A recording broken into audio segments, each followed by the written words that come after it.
ආයිබෝන් සුබ දවසක්.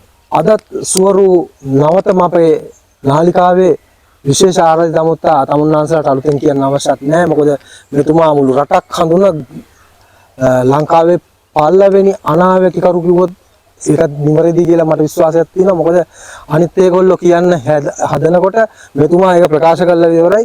ඒක නිසා අපි අපේ නවතම නාලිකාව සුවරු නාලිකාවට අපි ගෞරවයෙන් ආදරයෙන් පිළිගන්නවා. අපේ දේවසන පත්‍රයේ කර්තෘතුමන් වන ජෝතිර්වේදී මෙතුමාට නම්බුනාම ගොඩාක් තියෙනවා. ඉතින් පොඩ්ඩක් කියන්නකෝ නැත්නම් එකක් හොඳත් නැහැනේ. මොකද අපේ හිතවත් මේ මෙතුමාන් ඒ වගේම ගුප්ත විද්‍යාව ආචාර්ය තව මට මතකත් නැහැ. කමන්නේ කෙසේ වෙතත් කමන්නේ ආචාර්ය ආරි තිලකවත්තගේ මෙතනනේ ආයිබෝ වේවා කියලා ඔබතුමාද සාදරයෙන් අපි පිළිගන්නවා. ඔබටත් ආයිබෝවන්. ඔබ සැමටත් ආයිබෝ වේවා. හරි. ගොඩක් කතා දිග ගෙනියන්න දෙයක් නැහැ. මොකද අපේ අලුත්ම නාලිකාව අලුත්ම ප්‍රේක්ෂක කණ්ඩායමක් එකතු වෙනවා. ඒ වගේම අපේ පරණ ප්‍රේක්ෂකයන්ට අපි ආරාධනා කරනවා සබ්ස්ක්‍රයිබ් කරලා මේ නාලිකාවත් බලන්න කියලා. මොකද අපේ මීට ප්‍රථම අපේ අනිත් නාලිකාව සුව සෙවන නාලිකාව තුළ අපි ආందోලනාත්මක ගොඩාක් අනාවැකි ඔබතුමා ඉදිරිපත් කළා. අපි කෙටිම වැඩේට යමු. ඔබතුමා මේ රජයේ බලයටපත් වෙලා දින ගානක් කියන ප්‍රථම අනාවැකියක් බරපතල අනාවැකියක් ප්‍රකාශ කළා. මේ රජය 2026 වෙනකොට මේ ආණ්ඩුවත් ඉවරයි කියලා. ඔව්. ඔබතුමා ඒක කිව්වනේ. ඔව්. ඒකෙන් අපි කාට ඔබට සහ මට හොඳට මල් කෙසේකට ගල් ලැබුණානේ. ඔව්. ඔව් අපි පරස වචනොත් දැනුම් අහගෙන තියෙනවා. ඇත්ත වශයෙන්ම තමුන්නාන්සලාට මේක කියවුවට ඉන්නවනේ වගේ කොට්ටාස. නෝනේ අර తాවකාලික බලපත්‍රයේ කැඳෙන්නේ නැති විතර. නැත්තම් ඒකත් සිද්ධ වෙනවා තව නොබෝ වෙලාවක. හරි. ඒක නිසා අපිට මතකයි අපි ඔය අනාවැකී කියලා මහමැතිවරණ කාලේ සිද්ධ වුණ දේ අපේ නාලිකාව තහනම් කළා. තමුන්නාන්සලා කියනවා අපේ ඒ නාලිකාව තහනම් කළා. ඒ නාලිකාව තහනම් කරමින් තමයි මේ නාලිකාව හදන්නේ. ඊට වැඩි එහාට ගිහිල්ලා ඇත්ත සැටියෙම බෙල්ල මුලටම දෙන්න.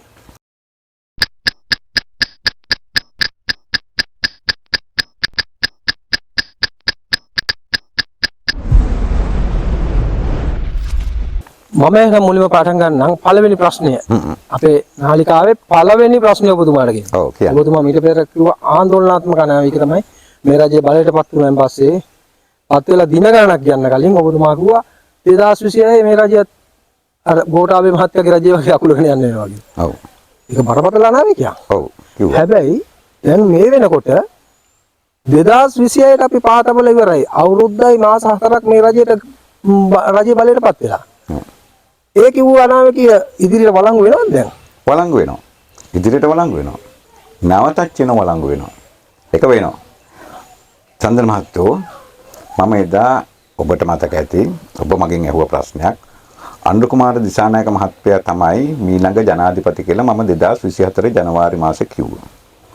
එතකොට ඇහුවා මේ තාම 3 තියාගෙන මිනිස්සුවක්වත් නැහැ කිසි උද්ඝෝෂණයක් මේක කොහොමද කියන්නේ කියලා. මම කිව්වා මැයි මාසෙන් පස්සේ මගෙන් අහන්න ඔය ප්‍රශ්නේ.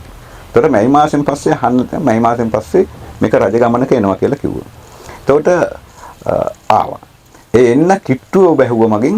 ඒ කාලෙම ඇහුවා අනුර කුමාර මහත්තයා ඇවිල්ලා කොහොමද තනියම ගෙනියන්නේ මේ රට පාලනය කරන්නේ මේ 3 දෙනානේ ඉන්නේ. මතකයිනේ? පාර්ලිමේන්තුවේ 3 දෙනා ඉන්නේ. 3 දෙනානේ ඉන්නේ. මං ගෝේ එතකොට අනුර මහත්තයා ගියාම තව එක්කෙනෙකුට එන්න පුළුවන් පාර්ලිමේන්තුවට.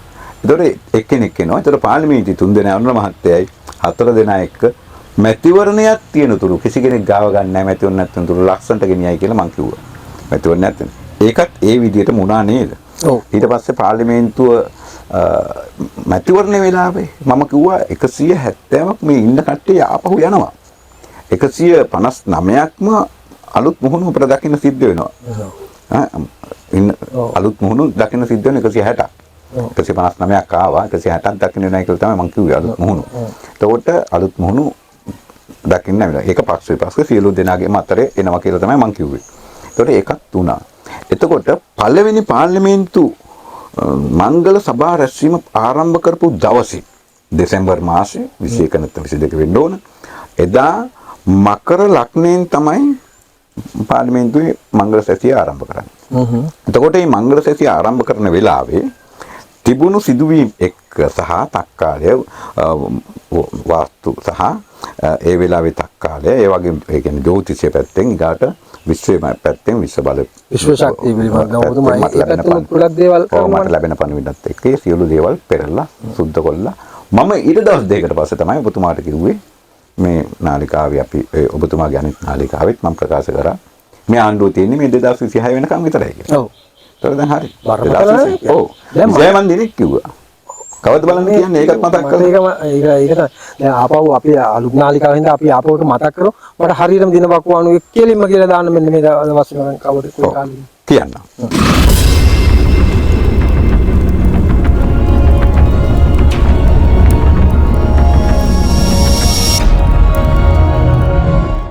ඔබ දන්නවද චන්දන මහත්තයෝ ගහක් මැරෙන්නේ එකපාරටම ටස් කරලා මැරෙනවද?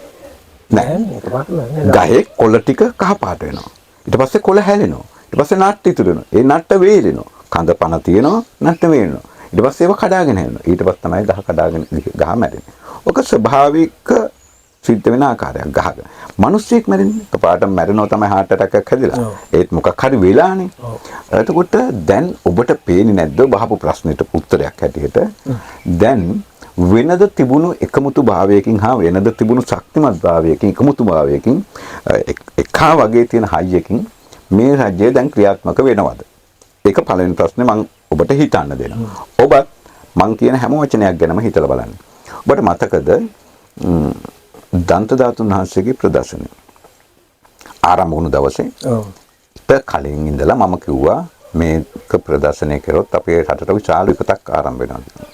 ඒ විපත ඒක සාපයක් කියලා. ඒතකොට මේ දේව සාපය මම ඒ වෙලාවේ ඉඳලා කිව්වා. ඒ දේව සාපය දැන් ආරම්භ කරේ කඩුගන්නාවේ කඩුගලෙන්. කඩුගන්නාවේ කඩුගලෙන් ආරම්භ වුණු මේ දේව සාපය තාම ඉවර නැහැ. ඒක ඉවර වෙන්නේ මේ අවුරුද්දේ මාර්තු මාසේ 27. මම එකක් දිගින් දිගටම කිව්වා. පොඩක් නායි බාධා කරනවා. මාර්තු මාසේ 27. ඔව්. එතකන් ඔබ කියන්නේ තවත් විශේෂණ වලට අපිට මේ රට මුහුණ දෙන්න ඕන. ඔව් වෙනවා. ඒ විතරක් නෙමෙයි. මම එදත් ඔබට කිව්වා තවත් නාලිකාවල මම පැහැදිලි කරලා දුන්නා. මම දන්නේ නැහැ ඊට පස්සේ ඉතින් කට්ටිය කියන්නේ නැති මම නම් කෙලින්ම කියලා තිබ්බා. මේ ලංකා සිතියම වෙනස් වෙනවා. මාර්ග සිතියම වෙනස් වෙනවා. දුම්රිය මාර්ගය වෙනස් වෙනවා. ගම්බිම් වෙනස් වෙනවා. එහෙම කියලා මං කිව්වා ගම්බිම් කියලා ගමේ මිනිස්සු තවත් ඇතුළට යනවා. නගර මිනිස්සු ගමට එනවා, ගමේ මිනිස්සු ඇතුළට යනවා. ඒක මම නෙවෙයි බුදුහාඳුරම දේශනා කරපු බුදුදහමෙත් තියෙනවා ඒක. හරි බුදුදහමෙත් තියෙන දෙයක්. එහෙම වෙනස් වෙනවා කියලා. දැන් ඒ සිතියම අපි දකිනවා. ඒක අපේ මේ සංස්කෘතිය විනාශ වීමත් එක්ක. දැන් බුදුදහමට මේක බුදුන්ගේ දේශයක්. මේක වැලිය ඇටයක්වත් අපට අයිති නෑ චන්දන මහත්තයෝ. මේක බුදුහාඳුරන්ට 100,000 බොහෝ කාලයක් තිස්සේ රජවරු පූජා කරපු එකක් භූමියක්. ඉස්ලාම යක්ෂයෝ තමයි මහියංගනේදී පූජා කරන්නේ.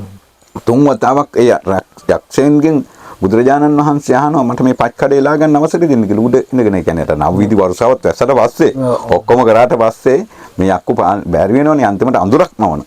අඳුර නිසා බුදුන් වහන්සේ වැඩ සිටින ස්ථානයට පමණක් ආලෝකයේ තියෙද්දි එනකොට මේ යක්කු අඳුරේ ඉඳගෙන කියනවා අපි මේ අඳුර අනේ නැති කරන්න කියලා කියනවා. එහෙනම් මට පත් කැඩේලා ගන්න බීම දෙන්න කියලා. ඊපස්සේ කියනවා නෑ ඔබ මේ ජම්බුද්වීපයේ මේ තලයම බාර ගන්න කියලා.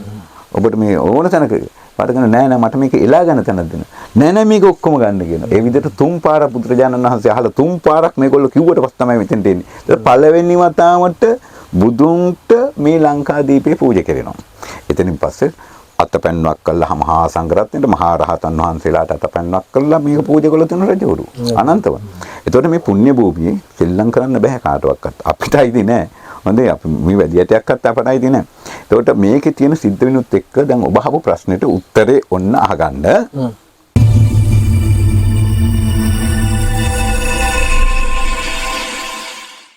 ඔබ අහපු ප්‍රශ්නෙට අහගන්න මම දැක්කා එදා පාර්ලිමේන්තු මංගල සභා රැස්වීම ආරම්භ කරපු වෙලාවේ මම පැහැදිලිවම දැක්කා ඒ මකර ලග්නයෙන් බොහොම දරුණු ප්‍රමාදකාරක සෙනසුරු දෙවන්නේ සිටිද්දි කුජ සටන්කම සාවිහිම කර්මස්ථානයේ සිටින වෙලාවක රාජ්‍ය කාර්යකරාවි ඉන්න වෙලාවක තමයි මේ මංගල සභා රැස්වීම ආරම්භ කරන්නේ.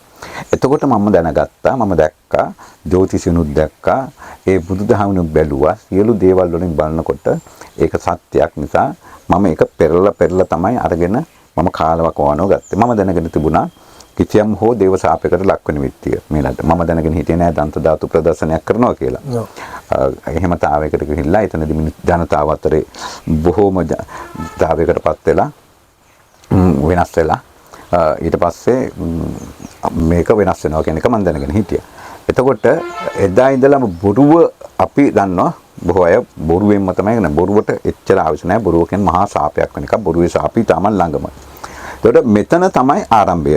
චන්දන මහත්තයෝ මේ තියෙන ග්‍රහ රටාවල් එක්ක බලනකොට ජ්‍යොතිෂය පැත්තෙන් බලනකොටත් හැම දෙයකින් බලනකොටත් මේ තියෙන රටාවල් එක්ක අනිවාර්යයෙන්ම මේ පක්ෂය දැන් මේ තියෙන ලකුණු පහළ වෙවි එනවා කොළ කහ පාට වෙලා දැන් කොළ හැලීගෙන එනවා ඊට පස්සේ නටු වේලෙන්න ගන්නේ දැන් මේ කොළ කහ පාට වීගෙන තියෙන වෙලාවේ කොළ හැලෙන්න කිට්ටු වෙනවා මේ තියෙන පක්ෂය තුනට කැඩෙනවා කියන්නේ ජනාධිපතිවරයාගේ කොටස සහ අගමැතිවරියගේ කොටස වශයෙන් කොටස් දෙකක්ද මේ දෙන්නටම නැති කොටසක් හැටියට ස්වාධීන කණ්ඩායමක් හැටියටත් කොටසක්ද හැටියට කොටස් තුනකට ඔය තියෙන මේ පක්ෂය මේ රාජ්‍ය බෙදෙනවා.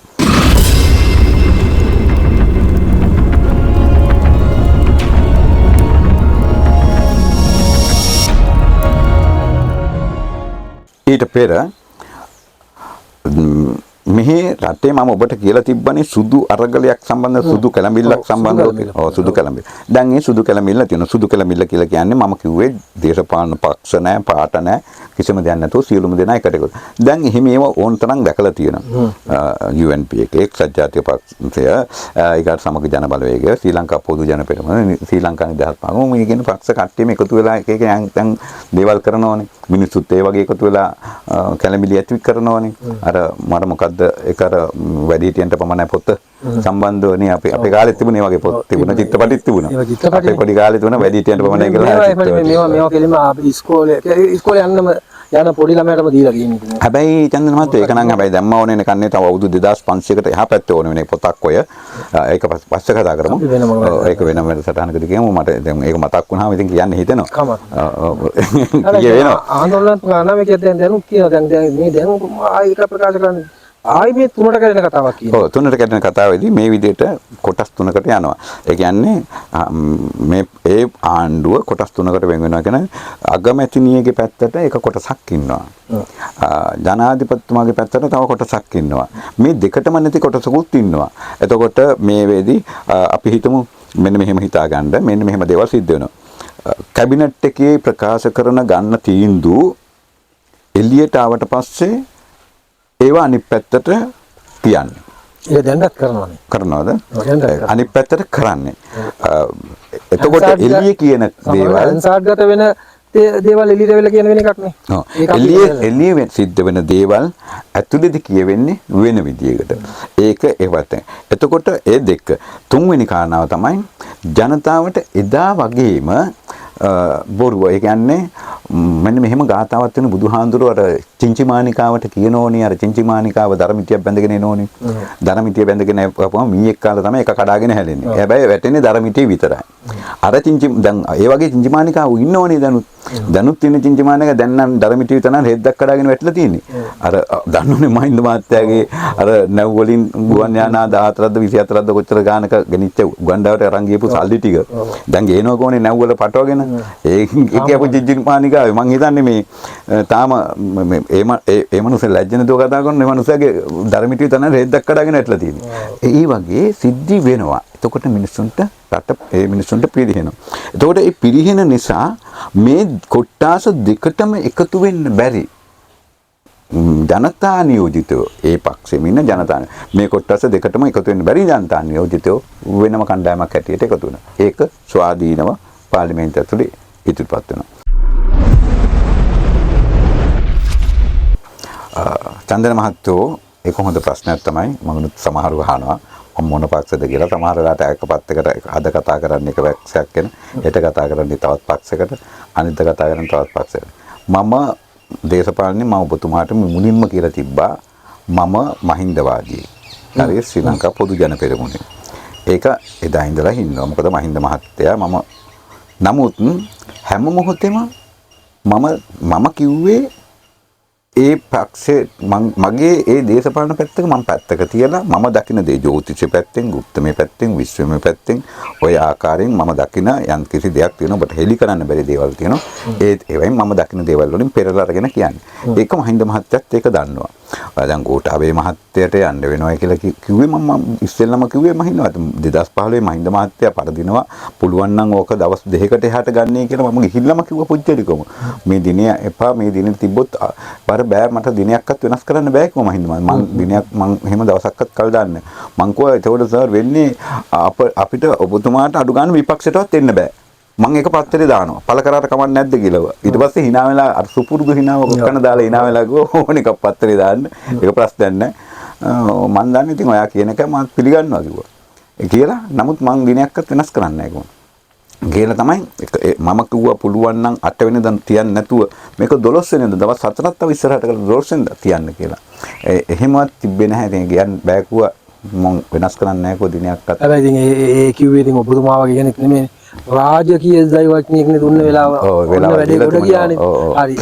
එහෙනම් අපි දැන් මෙතනක අපේ මේ මාතෘකාව තුළදී ඔබතුමා මට මේකට දැන් මම කිව්වනේ ඔබතුමාට මම දේශපාලන පැත්තෙන් ඒ පැත්තේ හිටියට මම කියනවා. එතකොට මම එහෙනම් ගෝඨාභය මහත්තයාට සුබපතලත් ඇවිල්ලා උපන්දිනේටත් මම ප්‍රකාශ කරා ගෝඨාභය මහත්තයට යන්න වෙනවා. රනිල් මහත්තයා ගෙදර හිටියේ රනිල් මහත්තයාගේ උන් හිටි තැන් පවා නැති වෙනවා කියලා කිව්වා. ඒ පාර්ලිමේන්තුවට එනවා උන් හිටි තැන් නැති කරගන්නවා අගමැති වෙනවා දවසකට හරි ජනාධිපති වෙනවා කියලා. මේ සේරම සිද්ධ වෙන්නේ මේ 22 වර්ෂයේ කියලා. මං කිව්වනේ. එතකොට ඒක ඔබතුමාට කිව්වා. ඔබතුමාට වැඩසටහන් වල කියලා ගණනාවකම කිව්වා. ඒ අය පුජ්‍යලිකවත් එයාට කියලා තිබ්බා. ඒ වෙලාවෙත් එතනදී මං ඒ ඇත්ත කිව්වලා තිබ්බා. මොකද මම රනිල් වික්‍රමසිංහ මහත්තයා පක්ෂේ නෙවෙයි මම හිටියේ. මං ඒ දකින්න දේ කිව්වා. ඊට පස්සේ අනුර මහත්තයා එනවා මම ඉතින් ඉස්සර ඉතින් ඒව කරා තමයි පන්ති පහක් කරා. ඒක වෙනම කතාවක්. නමුත් ඒ වෙලාවේ මම අනුර මහත්තයා කියන දැක්ක නිසා අනුර මහත්තයා වෙන දැක්ක නිසා තමයි මම ඒක කිව්වේ. මම දකින්නේ හෙට වෙන දේ. කියන්නේ අනාගත වාක්‍යයක් තමයි මම කියන්නේ. ඒක තමයි ඔබතුමාට යහපත් ප්‍රශ්නෙට දෙන්න පුළුවන් උත්තරේ. හොඳයි බොහොම ස්තුතියි. අවසාන වශයෙන් තියෙන තව එක ප්‍රශ්නයක්. ඒකත් ඉතින් ඔබතුමාගේ අනාවැකියක් එක්කම තමයි මම මේ ප්‍රශ්න ටික දැන් අපගේ සුවරු අලුත් නාලිකාවේ මේ ගෙන එන්නේ මෙතුමා අතීතයේ කිව්ව තියෙනවනේ අනාවැකි. ඒවා අපිට සත්‍ය වෙන්න ඕනේ. නැත්නම් ඕන කෙනෙකුට කට ගන්නට ඕන දේවල් කියන්න පුළුවන්. එහෙම කියන කට්ටිය ඕන තරම් ඉන්නවා මේ මාධ්‍ය නාලිකාවල ඉන්නවා. ඉතින් ඒකට කමක් නැහැ. ඔව් දැන් මේ මම කිව්ව එක තව ටිකකින් තවත් කට්ටිය කියන්නේ. ඒක තවත් නාලිකා දෙකේ ඔක අපි ඔයාට ඉස්සෙල්ලා අපි කිව්වාද? කොහොම කළත් කමන්නේ අපිට තරංගයක් මේ කෙටින්ම මම අහන්නවා. ඔබ කිව්වා එක්සත් ජාතික පක්ෂේ නායකත්වය වෙනස් වෙනවා කියලා. රනිල් වික්‍රමසිංහ මහතාට තනතුරක් හම්බෙලා මේ ලංකාවෙන් යනවා. ඊට පස්සේ මේකට අලුත් නායකත්වයක් එනවා, තරුණ නායකත්වයක් එනවා. හරි? එහෙම නැතුනොත් ඒ රට නොගියොත් වෙන විදේශගත නොවුනොත් එතුමාට අසනීපයක් හරි වෙලා මේ නායකත්වය වෙනස් වෙනවා. හැබැයි තාවම නම් එහෙම කිසිම දෙයක් වෙලාත් නැහැ. වෙන්න තියෙන ප්‍රමාණයත් ඔබට පේන්නේ නැහැ. පේන්නේ නැහැ ඉතින් ඔබතුමා ඉතින් කිව්වට. හරි. කිව්වා. ඒක කිව්වා. රනිල් වික්‍රමසිංහ මැතිතුමාට ජාත්‍යන්තරයේ මේ විශාල සංවිධානයක ඒ කියන්නේ නොබෙදිමා සමළුවේ හරි විශාංගෝ සමළුවක විශාල උසස් තනතුරක් ලැබුණා. ඒක දන්නවා. ඒක රටම දන්නවා. නමුත් එතුමා ඒකට ගියේ නැහැ. ගියේ නැතුව ලංකාවේ හිටියා. මොකද එතුමත් දැනගෙන හිටියා මේ රජේ තත්ත්වය කොහොමක් වේද කියන එක. එතුමාත් දැනගෙන හිටියා. අපිව ෆලෝ කරන නිසා දැනගෙන හිටියා. ඒකට ගියේ නැහැ. නමුත් මානසික පීඩනයක් හේතුවෙන් එතුමාට මම කියන්නේ නොගියොත් අසනීපයකට දරුණු අසනීපයකට ලක් වෙනවා කියලා. ඔව් හිරේ ගියානේ. මේ රජයේදී යාව හිරේ ගියා. ඒවනේ හේතුවක් නිසා හරි එතුමාට ඒ පීඩනයටපත් වෙන්න සිද්ධ වුණා. එතන අසනීපයක් වුණා. එතකොට දැන් මං අහලා තියෙනවා මට වුණා මම දැකලා තියෙනවා යම් මාධ්‍යවල ප්‍රකාශ කරා ප්‍රසිද්ධ මාධ්‍යවල මම ඕන්න නායකත්වයෙන් අස්වෙන්නම් මේ එකතු වෙන එකට මම බොහොම කැමතියි.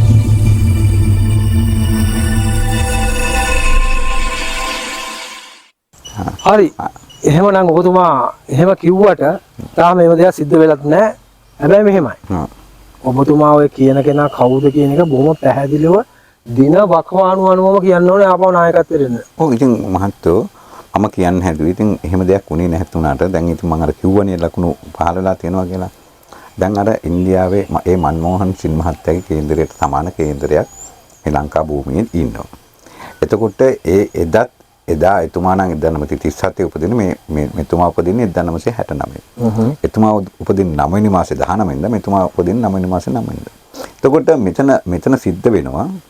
නමුත් කේන්දරයේ සියලු ග්‍රහ රටාවන් එක හා සමානයි. අරයා නිස්සද්දව හිඳලා කණෙන් ඇල්ලලා ගෙනල්ලා අගමැති පුටුවේ වාඩි කෙරුවා වගේම මෙතුමාට සිද්ධ වෙනවා ඉස්සරහට යන්න. දැන් ඒක ඔප්පු වෙලා තියෙනවා. ඉස්සරහට බලෙන් ගෙනත් දාලා තියෙනවා. දාලා තියෙන්නේ මොකද්ද මේ පක්ෂ දෙක එකතු කිරීමේ මහා කර්තව්‍ය පවරලා තියෙන්නේ.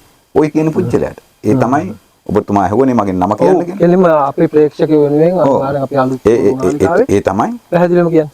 ඒ තමයි නමින් දිසානායක මැතිතුමා. ඒ කියන්නේ ගාමිණී දිසානායක මහත්මයාගේ වැඩිමල් පුතා. පුත්‍රාත්නේ ඉතින් තාමත්ම පරපතල හැරේ කොබුතුමා මේ කියන්නේ. ඔව් එතුමා තමයි මම එදත් කියනවා අදත් කියනවා හෙටත් කියන්නේ ඒ ටිකමයි.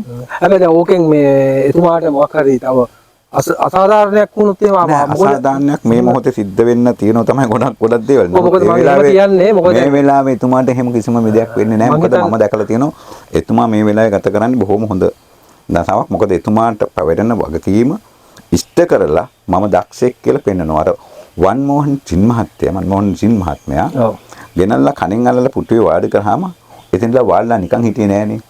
එයා ඒ රට ගොඩ නැගුවා. ඉන්දියාව ගොඩ නැගුවා. දැන් ඔය ඉන්දියාවේ කරණම් ගහනවා කට්ටිය. කරණම් ගහනවා, කොට්ට පිළුම් ගහනවා, ඔක්කොම කරනවා. දැන් අපෙත් ඔය ලංකාවේ ඔය යාපනයේ පැත්තේ කරණම් ගන්න, කොට්ට පිළුම් ගන්න, එක්සයිට් කරන්නේ අර මනම් කරන්නේ ඔක්කොම අතට අත දෙන්න සෙල්ෆි ගහන්නේ ඔක්කොම කරන්නේ. මහින්ද මාතර පින් සිද්ධ වෙනනේ. එතකොට ඒ වගේ දැනුත් ඉන්න කට්ටිය මන්මෝහන් සිං මහත්මයාට 100,000 වාරයක් විතර පින් දෙනු ඇති. අර කට්ටිය අර ගිහිල්ලා මහින්ද මාත්‍යට 100,000 වාරයක් විතර පින් දෙනවා වගේම ඒ මිනිස්සෙක් වුණොත් ඒක වෙනව හිත ඇතුලෙන් ඒක වෙනව ප්‍රතිදින නැතුණ. එතකොට මම කියන්නේ මෙතුමත් ඔය මේ එන පුජ්‍යලයක් ඔය කියන නවින් දිසානායක මැතිතුමා අනිවාර්යයෙන්ම එතුමාගේ රාජකාරිය වගකීම පවරනවා. ඒ විතරක් නෙවෙයි එතුමා තමයි මේ පළාත් සභාවේ දැන් මම කියන්නේ මේ පළවෙනි කාතුව පළාත් සභාවේ මධ්‍යම පළාතේ මහ ඇමතිවරයා වෙන්නෙත් එතුමා. ඔය මන් 9 දෙනෙක් කිව්වනේ. 9 දෙනාගෙන් 7 දෙනයි එන්නේ කියලා කිව්වනේ. ඔය 7 දෙනාගෙන් එක්කෙනෙක්. අනිත් 6 දෙනත් නම් කියන්නම් මං ඒ වෙනකොට. ඔන්න ඕකත් තියාගන්න මතක තියාගන්න. මම තමයි කියන්නේ එතුමා තමයි මධ්‍යම පළාතේ මහ ඇමතිවරයා. මොකද එක්සත් ජාතික පක්ෂයේ දා ප්‍රමාද වෙලා පරාජය වෙලා පැත්තකට විසිරලා තිබුණු වෙලාවේ එතුමා ඇවිල්ලා මේ අනික කාටවත් මන්ත්‍රී ආසනයක්වත් තිබුණේ නැහැ. එතුමා තමයි සබරගම් පළාතේ ආණ්ඩුකාරවරයා වෙන්නේ.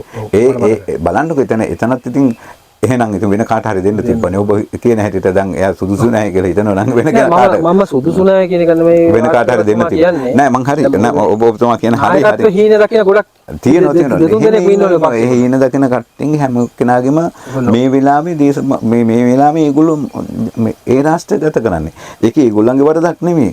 මේගොල්ලෝ දැන් මොන හරි දෙයක් කරනවා නම් කරන්න හදන දෙයට අකුල් හෙලනවා. ඒක ඒගොල්ලන්ගේ වරදක් නෙමෙයි. ඒක සෙනසුරුගේ ක්‍රියාවක්. ඒක මොන හරි කරනවා නම් ඒකට බාධා කරනවා. ඒක ඒගොල්ලන්ගේ වරදක් නෙමෙයි. ඒක සෙනසුරුගේ ක්‍රියාවක්. සෙනසුරු තමයි ඒගොල්ලෝ පාලනය කරන්නේ. සෙනසුරුගේ රාෂ්ට්‍රය ගත කරන කට්ටිය ඉන්න උතන කීප දෙනෙක්ම. ඔය දැන් මේ බාධා කරන අය. ඉතින් ඒක නිසා තමයි මේක මම කිව්වේ බාධා වෙනවා කියලා. පොඩ්ඩක් මේ මාර්තු මාසේ වෙනකම් මේක බාධා වෙලා ඇදීදී ගිහින් ඊට පස්සේ මාර්තු මාසෙන් පස්සේ උග සාර්ථක වෙනවා. වැඩෙත් අති සාර්ථක වෙනවා. ඔන්න එතකොට බලන්න ඊට පස්සේ මගෙන් අහන්න හොඳයි. ඔක වුණාද නැද්ද? එසේනම් ඔබ කියන විදියට මේ රටේ ඉදිරි වර්තමානයේ පිහිවන නව ජනාධිපතිවරයා නවින් දිසානායක කියලා මැතිතුමා කියලා ඔබ බොහොම පැහැදිලිවම නොකිය කියනවා. නෙමෙයි කියනවනේ. නවින් දිසානායක මම ජනාධිපතිවරයා නෙමෙයි ඊළඟට පහළ වෙන. මහ ඇමතිවරයා ගැනයි මම කියන්නේ මධ්‍යම පළාතේ මහ ඇමතිවරයා. මෙතුමා කියන්නේ මධ්‍යම පළාතේ මහ ඇමති වෙනවා කියන එක. ඔව් මේ මාසෙ මේ පළවෙනි කාතුව. අනාගතේ කියන්න බෑ ඉතින් ජනාධිපති වෙන්නත් ඉඩ තියෙනවා. ඒ කාලේ වෙනකොට මම කියන්නම් ඊට කලින් ඊට ඉස්සෙල්ලා ජනාධිපතිවරු ඉබදෙනපත් වෙනවා. ඒක නිසා ඒවට ඉඩ දෙන්න ඕන. ඒක එතුමත් ඉඩ දෙයි. මේ වෙලාවේ එහෙම නේ දැන් ඕක වෙන්නේ මම කියන්නේ